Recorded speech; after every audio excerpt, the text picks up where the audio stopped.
Kemudian yang terakhir adalah komponennya antara atasan sama atau pemilik rumah sama pekerja. Teman-teman sekalian, yang menjadi PRT kita, yang menjadi supir kita, itu manusia. Mereka kalau keadaan ekonominya seperti kita, maka tidak akan menjadi seperti itu. Mereka, maaf, tanda kutip bukan hewan yang bisa semau kita saja menyiksa mereka, menyusahkan mereka. Ada kadang-kadang orang karena kurang pengetahuan agamanya, maka tidak mau kenal jam, tidak mau kenal waktu. Tidak ada waktu istirahat bagi pembantu di rumah tangganya. Maka biar jam berapapun harus dipaksa dan seterusnya. Ya, alasan saya sudah bayar kamu, saya sudah begini dan begitu. Ini tidak boleh. Allah subhanahu wa ta'ala akan mengawasi kita. Ingat teman-teman, kita punya Tuhan satu. Dan Allah ini maha adil. Saya kasih contoh begini, sebelum kita masuk ke masalah pembantu atau pekerja kita, atau staf kita di kantor. Kalau ada kucing lewat, kemudian tiba-tiba Anda ini iseng tendang kucing itu. Anda pikir, oh kucing, dia tidak bisa melawan. Dia kesakitan meraung, kemudian dia pergi. Atau dia kesakitan, dia pergi. Tapi jangan lupa, satu waktu Anda akan jalan nanti dengan sepatu baru di jalan yang lurus, tapi Anda akan keselio, jatuh. Hukuman dari Allah karena Anda pernah menendang kucing itu. Allah punya cara. Maka hati-hati. Dan ada dalam Islam namanya syamata. Syamata itu menganggap remeh orang. Hati-hati. Umar bin Khattab berkata begini radhiyallahu anhu.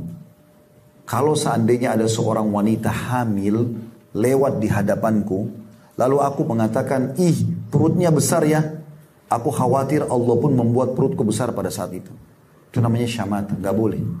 Kita nggak boleh anggap remeh orang. Kalau ada orang lebih rendah secara ekonomi, secara fisik daripada kita atau jenjang-jenjang yang lain, maka kita bersyukur kepada Allah subhanahu wa ta'ala. Bukan justru kita gunakan untuk menilai atau menghina orang lain. Ini penting. Karena bisa berbalik keadaan itu.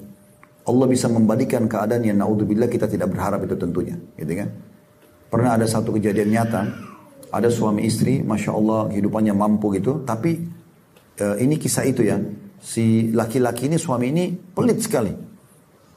Ada orang minta-minta, orang miskin minta-minta, selalu ditolak sama dia. Istrinya selalu memberi.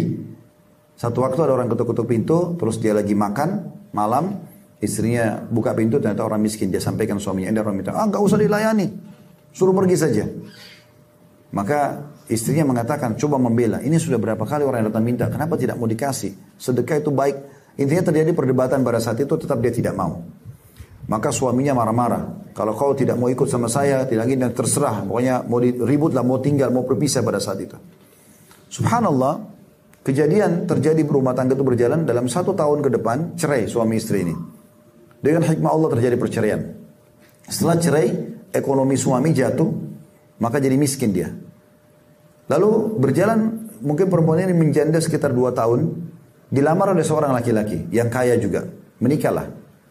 Setelah menikah, berjalan waktu, beberapa waktu gitu berjalan, terjadi mirip kasus itu.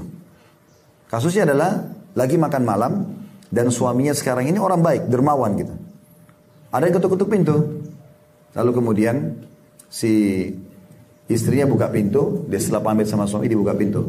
Pada saat buka pintu dia menangis. Kenapa? Karena dia lihat depan pintu mantan suaminya dulu. Jadi pengemis sekarang. Dan dia kembali ke suaminya sekarang. Dalam kondisi menangis, suaminya mengatakan, kenapa? Dia bilang ada orang yang minta-minta depan pintu. Dan itu ternyata mantan suami saya.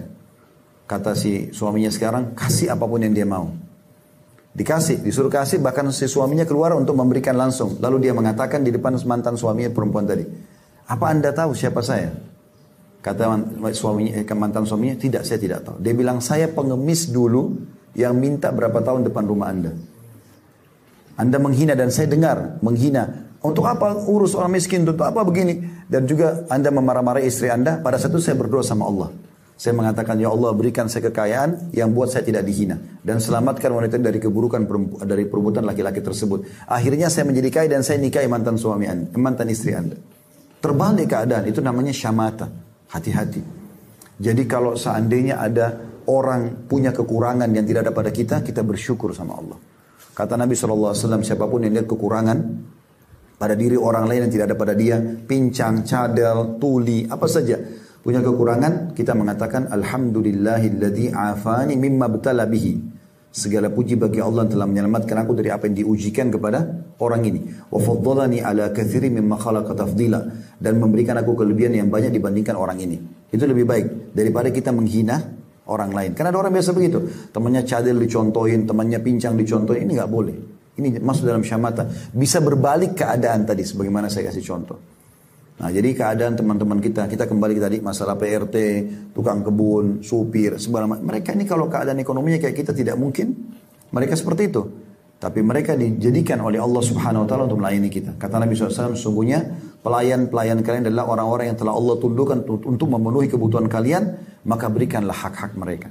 Berikanlah hak-hak mereka. Kita berikan pakaian. Bahkan ada orang subhanallah, pembantu rumah tangganya mungkin sudah 10 tahun sama dia, sejadahnya nggak pernah dikasih. Mukena aja nggak pernah dikasih. Kenapa? Tempatnya, kasurnya kotor, panas, nggak ada kipas angin. Kenapa nggak dimanusiakan gitu? Padahal semua itu ada pahalanya. Kata Nabi SAW, di setiap denyut nyawa ada pahala.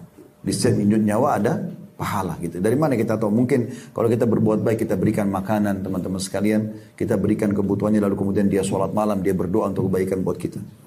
Saya terapkan di rumah ini, kalau saya di rumah, saya setiap kali pulang, kalau habis beli buah-buahan misalnya, saya udah bilang sama istri saya, pertama sekali keluarkan dulu buat teman-teman yang membantu kita di rumah ini.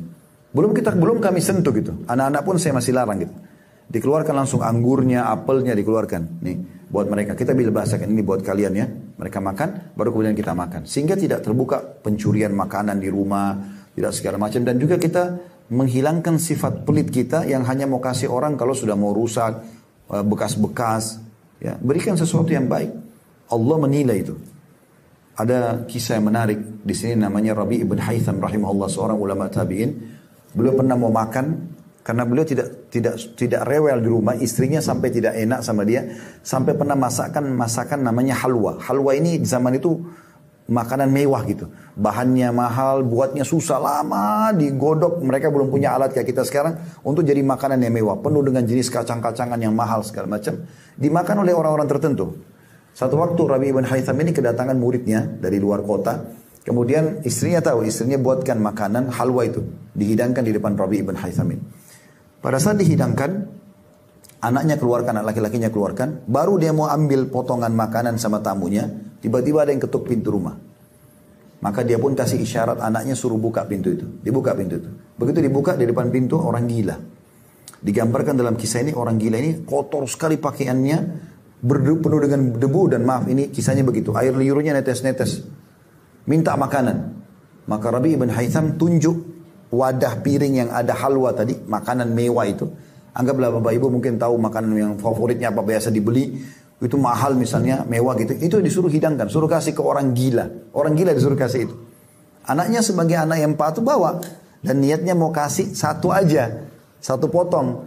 Tapi begitu dibawa ke depan orang gila lihat makanan enak, diambil semua. Dimakan sampai habis.